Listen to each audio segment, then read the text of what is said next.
নমস্কার বন্ধুরা, আমি সোমা। আরও একটা নতুন ভিডিওতে তোমাদের সবাইকে স্বাগত। চলো দেখে নেওয়া যাক আমার আজকের এই রেসিপিটা।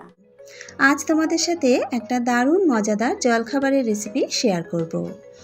যে কোনো দিন সকালের ব্রেকফাস্টে বা সন্ধেবেলার জলখাবারে এই রেসিপিটা আমরা খুব সহজে চটজলদি তৈরি করে নিতে পারি। তাহলে চলো দেখে নেওয়া যাক আমার আজকের এই মজাদার জলখাবারের রেসিপিটা। ভিডিও শুরুতেই আমার নতুন বন্ধুদের কাছে অনুরোধ রইল, প্লিজ আমার চ্যানেলটা সাবস্ক্রাইব করে আমার পাশে থেকো, আর তার সাথে সাথে বেল আইকনটাও প্রেস করে নিও। তাহলে চ্যানেলে যখনই কোনো নতুন রেসিপি আপলোড করব তার নোটিফিকেশন সবার আগে পৌঁছে যাবে তোমাদের কাছে। জলখাবার তৈরি করার জন্য একটা বড় বাটিতে নিয়ে নিলাম 2 কাপ আটা। আজকে জলখাবারটা কিন্তু আটা দিয়েই তৈরি করব। চাইলে তোমরা ময়দা দিয়েও রেসিপিটা তৈরি করতে পারো।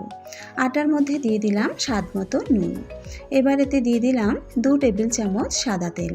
যেহেতু এখানে 2 বাটি বা 2 কাপ আটা নিয়েছি, তাই এখানে 2 টেবিল চামচ মতন সাদা তেল দিয়ে দিলাম। এবার নুন আর তেলটা আটার সাথে খুব ভালো করে মিশিয়ে নেব। দেখো কত সুন্দর ময়াম দেওয়া হয়েছে। এবারে অল্প অল্প জল দিয়ে আটাটাকে মেখে নেব। একবারেই কিন্তু খুব বেশি জল দিয়ে দেব না, কারণ এই আটাটা কিন্তু খুব বেশি নরম করে মাখা হবে না, একটু শক্ত শক্তই মাখা হবে। দেখো আটাটাকে মেখে নিয়েছি। এবার হাতে সামান্য একটু সাদা তেল নিয়ে নেব, তারপরে আটার গায়ে ভালো করে মাখিয়ে নেব।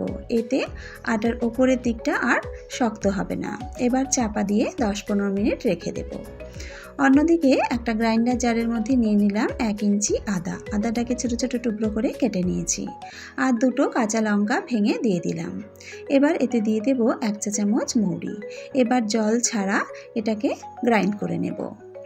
এবার একটা ফ্রাইং প্যান গরম করে তাতে দিয়ে দিলাম 2 টেবিল চামচ তেল। তেলটাকে হালকা গরম করে নিয়ে ফোড়নের জন্য দিয়ে দিলাম 1/2 চা চামচ কালো জিরে, আর দিয়ে দেব 1/2 চা চামচ হিং।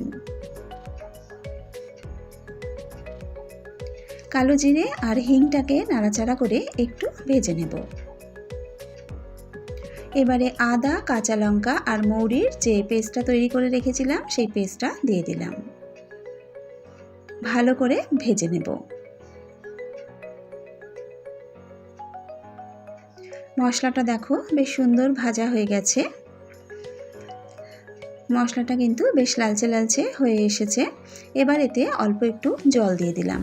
আমি এখানে গ্রাইন্ডারের বাটিটা ধুয়ে একটু জল দিলাম। জলটা দিয়ে একবার ভালো করে মিশিয়ে নিলাম। এবার এতে দিয়ে দিলাম স্বাদ মতো নুন, 1/2 চা চামচ হলুদ গুঁড়ো, 1/2 চা চামচ জিরে গুঁড়ো, আর দিয়ে দেব 1 চা চামচ চিনি। এবার সমস্ত কিছু ভালো করে মিশিয়ে নিয়ে একটু কষিয়ে নেব। মশলাটা ভালো করে কষানো হয়ে গেছে। এবার এতে দিয়ে দেব সেদ্ধ করা আলু। আমি এখানে প্রায় 5-6টা আলু সেদ্ধ করে ভালো করে হাতে মেখে নিয়েছি। মশলার সাথে আলুটাকে ভালো করে মিশিয়ে নেব। স্প্যাচুলা দিয়ে এইভাবে একটু চেপে চেপে নরম করে নেব, যাতে যদি কোনো বড় দানা থাকে তাহলে কিন্তু সেটাও এইভাবে ম্যাশ হয়ে যাবে। পুরটাকে মিনিট 2-3 ভালোভাবে নাড়াচাড়া করে নিয়েছি, নামিয়ে ঠান্ডা করে নেব। অন্যদিকে আটাটাও মেখে রেখেছিলাম, 10-15 মিনিট হয়ে গেছে। আবারও একবার হাত দিয়ে ভালো করে ডলে নিলাম। এবার এর থেকে ছোট ছোট করে লেচি কেটে নেব।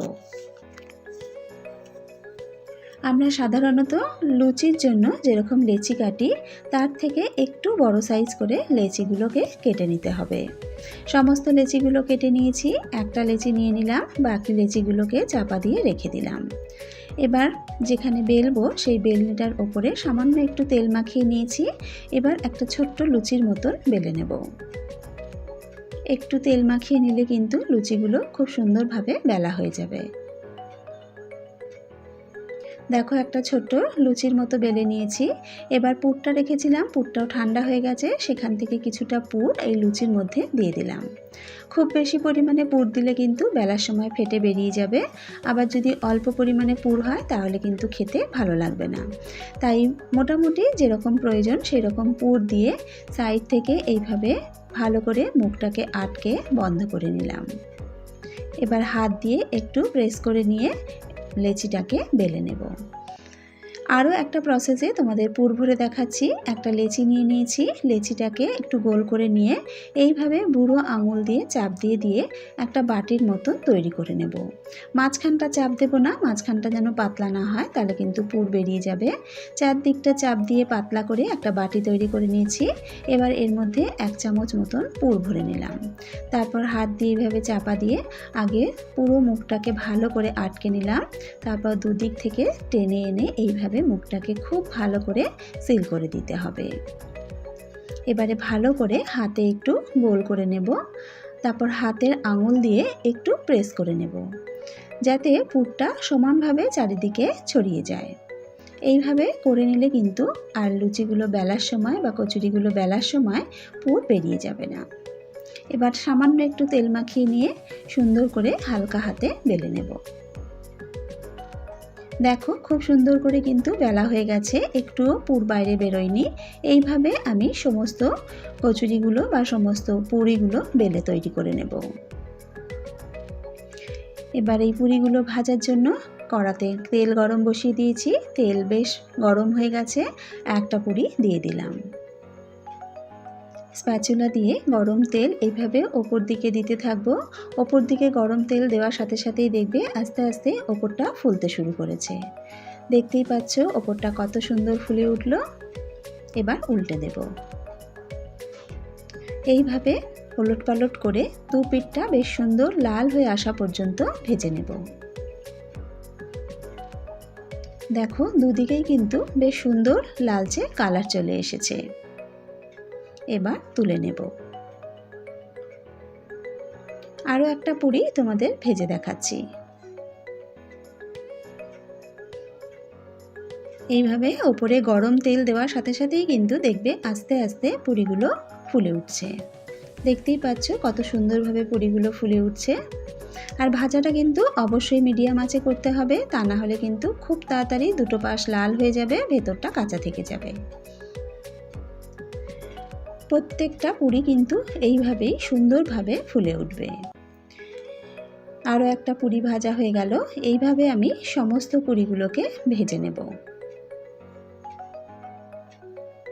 তৈরি হয়ে গেল দারুণ টেস্টি একটা মুখরোচক জলখাবার।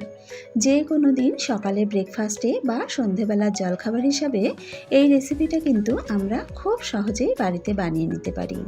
এই রকম রেসিপি বাড়িতে বানিয়ে দিলে বাচ্চা থেকে বড় সকলেই কিন্তু ভীষণ খুশি হয়ে যাবে। আশা করি আমার আজকের এই রেসিপিটা তোমাদের ভালো লেগেছে। যদি রেসিপিটা ভালো লেগে থাকে তাহলে অবশ্যই কিন্তু রেসিপিটা একবার বাড়িতে ট্রাই করো। আর বাড়িতে ট্রাই করলে খেতে কেমন হয় কমেন্টস করে আমাকে জানাতে কিন্তু ভুলো না। আজকের ভিডিও এখানেই শেষ করছি। আবারও হাজির হয়ে যাব একটা নতুন রেসিপির সাথে। সকলে ভালো থেকো, সুস্থ থেকো।